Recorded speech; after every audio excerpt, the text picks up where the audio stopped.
Tony Gonzaga iniintriga ngayon na hiwalay na raw sila ng asawa nitong si Paul Soriano. Naku, kumapit ka dahil malalaman mo ang balita na hiwalay na raw umano si Tony Gonzaga sa husband nito na si Paul Soriano. Usap-usapan ngayon ang balita sa hiwalayan umano ni Tony at Paul. Nag-ugat ito sa blind item ng PEP kung saan nilalaman nito na hiwalay na si good-looking husband sa asawa nitong star. Laman sa comment section ang pangalan ni Tony Gonzaga kung saan madaming nakapansin na parang siya raw ang nilalarawan sa blind item.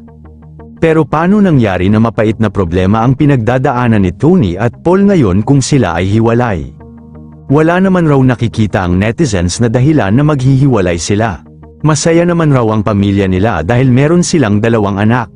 Kung totoo raw na sila ang nilalarawan sa mga blind item na nagkalat ay dapat na raw nila itong aminin sa publiko upang malinawan na ang lahat sa balitang ito. Pero ngayon ay hindi pa rin malinaw kung si Tony Gonzaga at Paul Soriano nga ay hiwalay na. Noong nakaraang araw lang kasi ang napabalitang hiwalay na rin ay si Marian Rivera at Dingdong Dantes. Pero itinanggi nilang dalawa ang akusasyon ng publiko na hiwalay na sila at sinabi nitong nasa maayos silang lagay ng kanyang asawa na si Dingdong Dantes. Isa lang naman ang hinihingi na sagot ng fans ni Tony Gonzaga at Paul Soriano kung totoo ba na hiwalay na sila.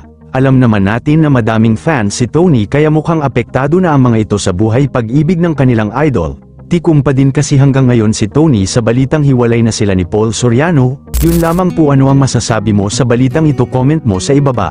Huwag kakalimutan i-like ang video na ito. Maraming salamat po sa panunood.